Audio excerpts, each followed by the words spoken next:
What's up, everyone, and welcome back to Movie Raised.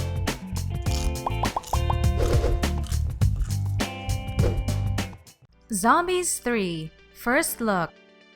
Now, they are two things you don't likely see paired together, but it worked and people loved it. Now, mind you, these are not the zombies you're going to find in The Walking Dead with those ghoulish bodies, tore-up clothes, and a smell so bad it would make rotten food smell marvelous. These are the type of zombies that have had their faces covered in white makeup, green hairstyles, and a little bit of mascara. I wouldn't say they're all that scary. Not to mention, they all dance like crazy, so yeah. And since the people absolutely adored the first zombie movie, which came out in 2018, the movie received a 4.6 rating out of 5 on Amazon. 10.3 million people watched the Zombies movie over the 3-day weekend, earning it the title of the most watched movie after Descendants 2.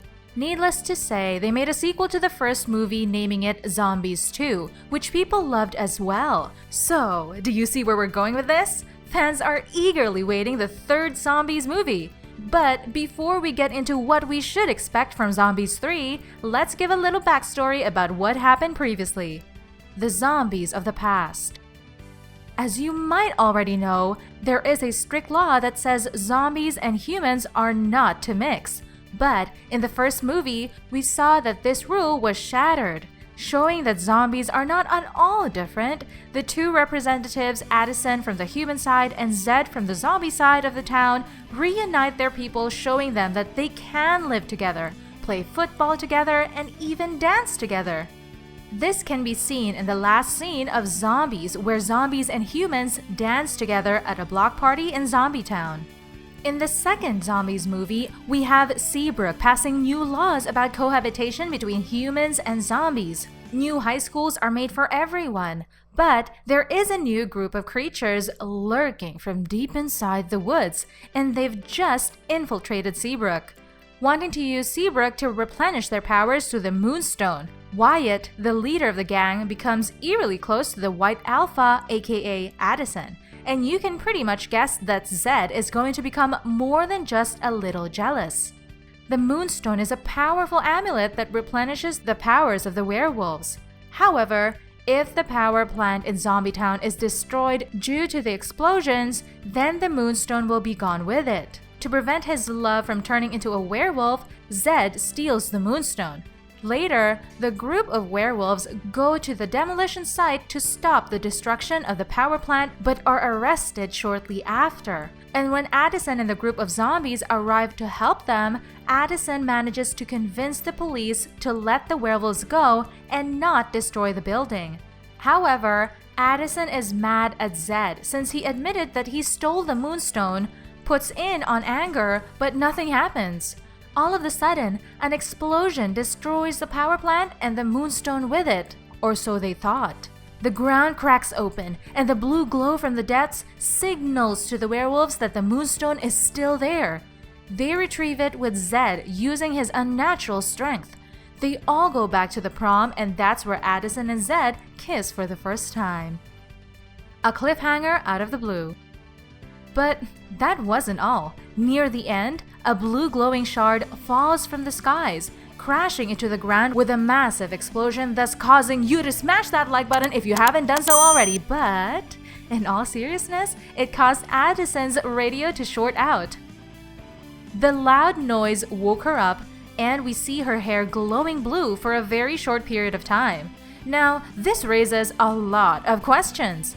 Will there be another Zombies movie? What will happen? And why did Addison's hair glow blue? Does that mean she's a werewolf? Oh, easy, calm down. That's it. Breathe. We're going to be revealing all that we know about the future of the Zombies series, and whether or not it will become a Zombies trilogy. Zombies 3. Will it ever happen? There's not much info on whether or not we will get another Zombies movie, since Disney has just released Zombies 2 on February 14th, 2020. But that cliffhanger almost guarantees that we can expect a new movie to hit theaters in 1 to 2 years. If you don't think there will be one, why did they include that massive cliffhanger at the end? I mean, the prom and the kiss could have been a perfect ending to a massive Disney success movie, but no, they wanted to end it with Addison's hair glowing blue. Furthermore, if we know anything about Disney, we know that they have a tendency to turn successful teenage movies into trilogies. High School Musical, Descendants, Xenon, and Halloween Town are just some of the success stories and Disney movies that had multiple installments. Okay, but when will they release the new sequel? Well, if the past gives us any clues, we know that Disney has launched Zombies 2 about 2 years after Zombies 1, and both of those movies hit theaters in February. So, we can say with a dash of certainty that Zombies 3 will hit the big screens somewhere around February of 2022. And if you're like us, 2022 couldn't be here sooner. Old and new faces, who will they cast? Keeping Meg Donnelly is pretty much guaranteed, as she was the one involved in the teasing cliffhanger. But Milo Manheim has also told reporters that he would love to be part of the next installment of Zombies and be able to tell the story. Knowing that the werewolves are now an integral part of the franchise, we could pretty much bet that Baby Ariel playing Winter and Pierce Joza playing Wyatt will be part of Zombies 3. And the actors are not the only people the movie is likely to keep. Again, if past movies taught us anything, is that Disney usually doesn't change the directors on the sequels.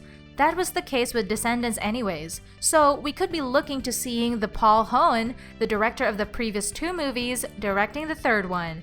This is done in order for the company to keep the same theme and scenes going. Speaking of which, different, but not thematically.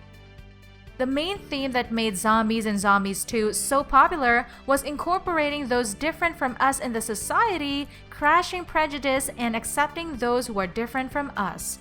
And since the movies were major box office hits, it's likely that they will continue along the same lines.